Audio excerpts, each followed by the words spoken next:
bagaimana kabarnya? Alhamdulillah. Hari ini kita akan supervisi akademik ya. Ya, Nah, kira-kira bagaimana Bapak sudah siap? sudah.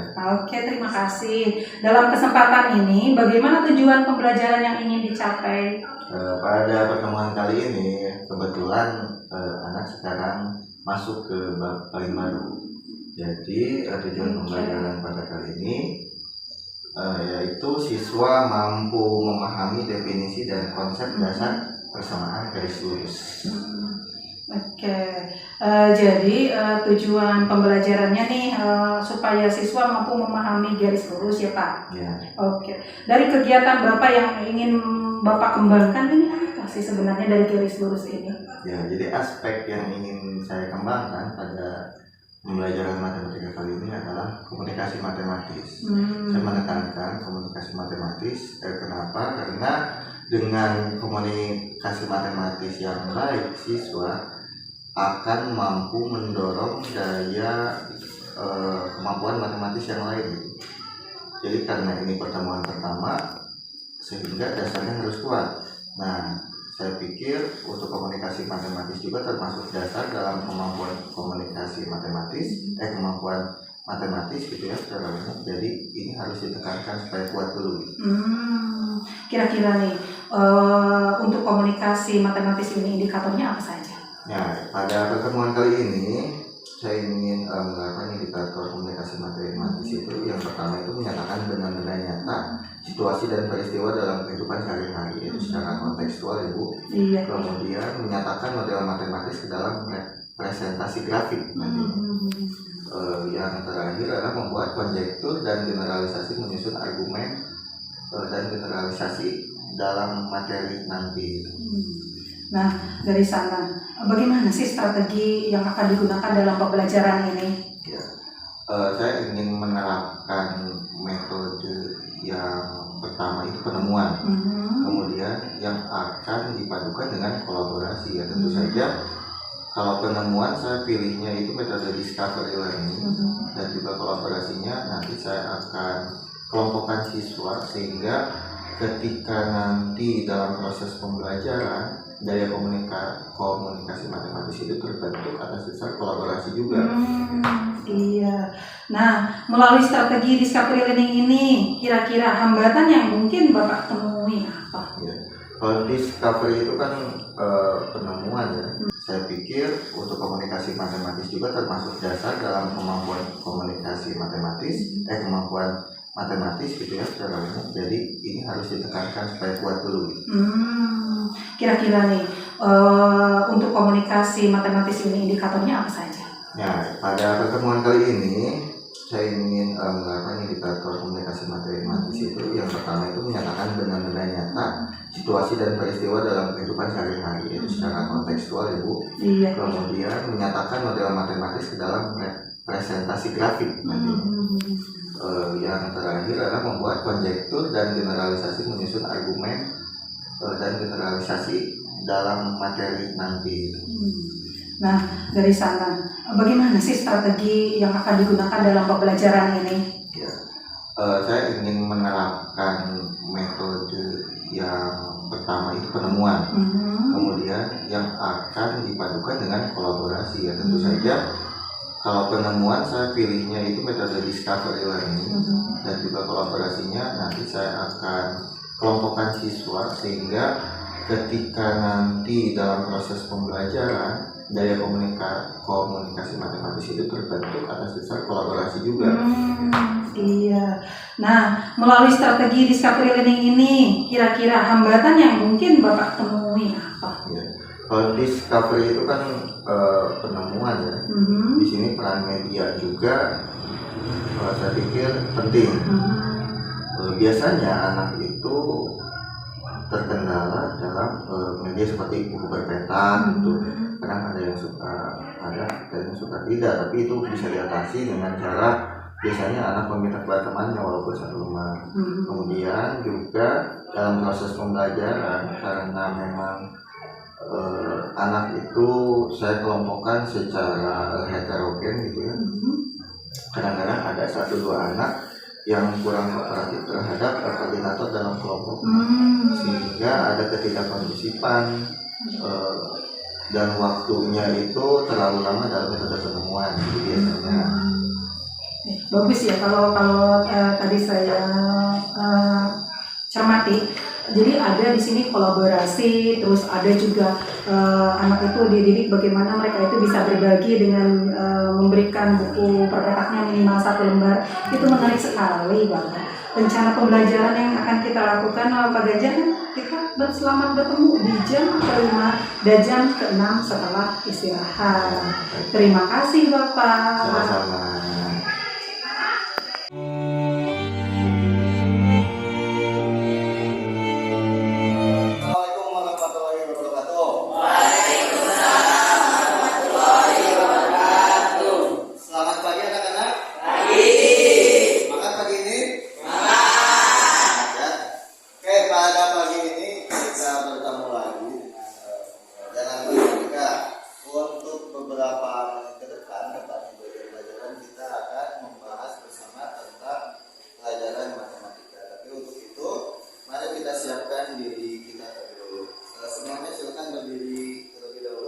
Periksa dirinya, periksa lingkungan sekitar, mulai dari diri sendiri, ya, dari ujung kepala sampai ujung kaki. Jika ada sesuatu yang harus dibetulkan, silahkan rapikan. Lihat sekitarnya, jika ada sesuatu yang mengganggu, baik itu sampah ataupun ketidakrapihan tempat duduk, silahkan dibetulkan.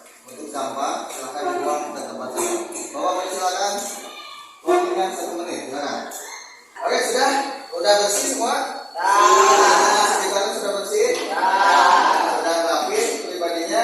Silakan duduk kembali. Mari kita terlebih dahulu tundukkan kepala sejenak, rendahkan kanan. Kita minta kepada Tuhan Yang Maha Kuasa bahwa 2 jam pelajaran ke depan kita tekankan untuk siap belajar, dan nantinya ilmu itu mudah-mudahan menjadi berkah buat masa depan, menjadi manfaat, sehingga kamu menjadi seseorang yang bisa bermanfaat untuk orang lain. Dan itu tujuan sebagai pengikut kita di dunia. Silakan berdoa, persilakan. Belajar tentang grafik. Buka halaman 139. 139. Kira-kira siapa yang tahu arti dari garis lurus? Ya? Bukan dari garis lurus. Oke. Kelompok yang ini ada ide nggak? Yang akan dibahas pada pertemuan kali ini, coba lihat perhatikan coba, adalah persamaan garis lurus. Nah, setelah tadi kita mengetahui bahwa arti dari garis lurus itu adalah suatu hal atau kumpulan titik-titik yang membentuk suatu area yang berurutan sehingga dia membentuk suatu garis lurus. Contoh garis lurus misalkan cahaya matahari atau sorot lampu, lurus. Nah, kalau diibaratkan sebuah garis, berarti si yang lurus itu diisi dengan garis-garis yang berkumpul-kumpul. Karena pengertian dari garis itu adalah kumpulan titik-titik, gitu ya. Oke, persamaan garis lurus ini juga ada nama lainnya di matematika, yaitu linear, ya. Nah, linear itu berasal dari kata line dalam bahasa Inggris yang artinya adalah garis. Jadi ketika nanti ada grafik yang bentuknya garis, berarti itu persamaan garis lurus. Nah, masalahnya persamaan garis lurus itu mempunyai ada suatu syarat-syaratnya. Tidak semua fungsi yang nantinya kita fungsikan itu akan membentuk garis lurus. Nah, oleh karena itu sekarang Bapak akan menunjukkan cara-caranya bagaimana kamu bisa mendeteksi bahwa itu garis lurus atau bukan. Tapi dengan syarat kamu menemukan sendiri, ya. Sekarang kita merupakan suatu relasi khusus yang memiliki ciri khusus, yaitu setiap anggota domainnya hanya memetakan suatu relasi ke domainnya. ya, silakan kita.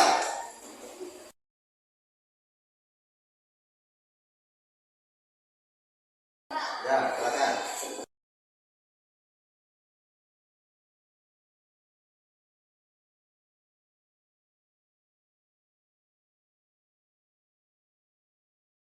Terima kasih ya. Ini adalah dari Siti, tepuk tangan dulu.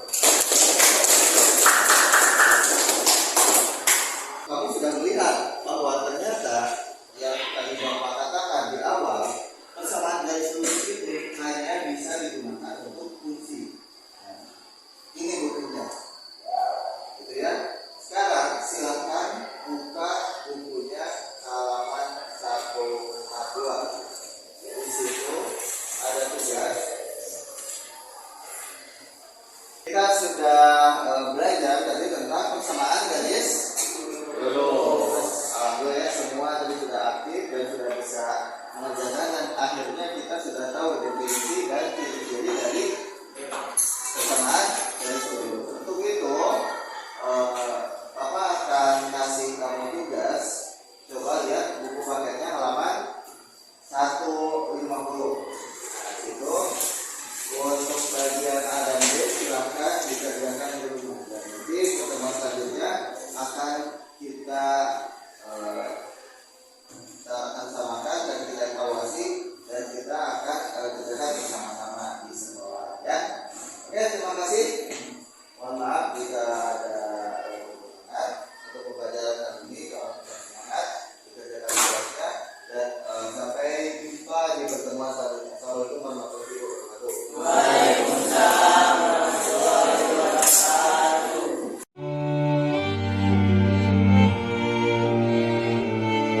Selamat siang Pak Ganjar. Selamat siang Ibu. Nah, kita akan coaching. Ngobrolnya nggak lama, sebentar. Paling lama juga sekitar 20 menit. Ya. Setelah observasi kelas, kita berbincang sedikit. Kira-kira melalui percakapan pasca observasi ini, apa yang kita ingin dapatkan? Pada pembelajaran waktu itu, saya melihat kondisi anak dalam pembelajaran. Ada kejadian-kejadian yang menurut saya membuat pembelajaran kurang efektif itu. Ya, salah satunya dalam anak belajar berkelompok. Saya sudah didesain sedemikian rupa bagi anak beberapa kelompok sehingga si kemampuannya heterogen, dari yang mulai berskornya bagus sampai yang di bawahnya, itu berdasarkan dari asesmen sebelumnya. Namun pada kenyataannya di kelas masih saja ada dominasi, ada dominasi dalam pembelajaran berkelompok, sehingga imbasnya pada waktu pengumpulan tugas-tugas tersebut atau waktunya presentasi, ada kelompok yang belum selesai karena memang kurang efektif dalam pembelajaran mereka. Iya, kita nggak lama nih ngobrolnya Pak Ganjar. Tadi kan akan cerita tentang Pak Ganjar cerita tentang pembelajaran yang kurang efektif. Kira-kira untuk mengefektifkannya itu apa? Ya, mungkin saya bisa mendesain lagi ya, dengan caranya desain ulang kembali si anggotanya. Kemudian di awal pembelajaran itu harus juga anak itu lebih diarahkan kepada manajemen dalam diskusi atau pembagian tugas secara kolaborasi itu yang baik, yang seperti apa, sehingga yang pertama jadi waktu efektif dan efisien. Kalau misalkan saya berikan waktu berapa waktu, misalkan pengerjaannya ini waktunya 20 menit, 20 menit harus selesai, sehingga anak itu bisa fokus dalam 20 menit itu selesai di